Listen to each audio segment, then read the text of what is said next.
고난 너머에 더 큰 고난이 기다린다 할지라도 오직 하나님만을 신뢰하십시오. 여러분의 영혼의 시력이 회복되기를 마음이 없는 자에게 시청자가 아니라 우리는 예배자가 되어야 됩니다.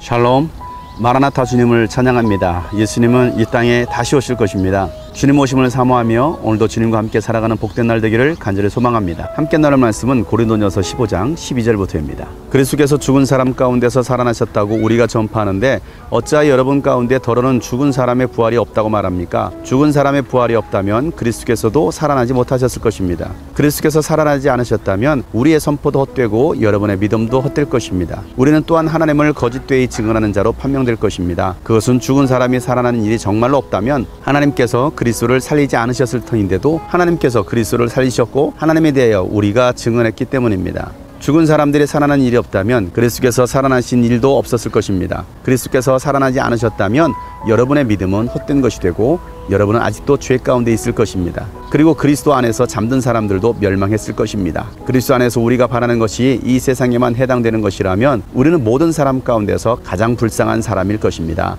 아멘. 우리의 신앙은 예수님께서 부활하셨다는 것을 믿는 것입니다. 예수 그리스도의 부활은 성경에 예언된 말씀이고 예수 그리스도의 부활을 통해 우리에게 주신 구원이 확증되는 것입니다. 예수님께서 부활하지 않으셨다고 한다면 우리 인간과 별다를 바가 없을 것입니다. 예수께서 부활하심으로 하나님의 아들 되심이 입증된 것입니다. 그런데 이 고린도 교회 안에 어떤 사람들은 부활이 없다라고 말을 했습니다. 예수 그리스도의 부활을 인정하지 않으려고 했던 것입니다. 또한 죽은 사람의 부활이 없다라고 생각했던 사람들도 있었습니다. 만약에 죽은 사람의 부활이 없다고 한다면 예수님 또한 부활하지 않으셨을 것입니다. 그러나 예수님께서 부활하심으로 반드시 사람은 다시 부활한다는 것을 말씀하시는 것입니다. 예수님의 부활 사건은 역사적인 사실이었습니다.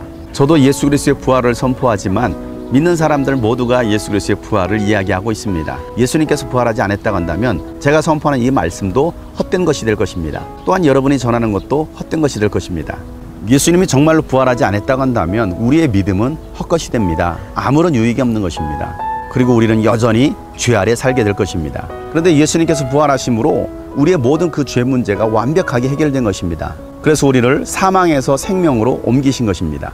죽은 사람들이 살아나는 일이 없다고 한다면 예수님 또한 살아나지 않으셨을 것입니다. 예수님 부활하지 않았다고 한다면 우리의 믿음은 헛것이 됩니다. 그리고 예수 믿고 그리스도 안에서 잠든 사람들도 멸망하게 될 것입니다. 그리스도 안에서 우리가 바라는 것은 이 땅이 아닙니다. 이 세상의 것이 아닙니다. 영원한 나라, 하나님의 나라입니다. 우리가 소망하는 것은 바로 하나님 나라에 들어가는 것입니다.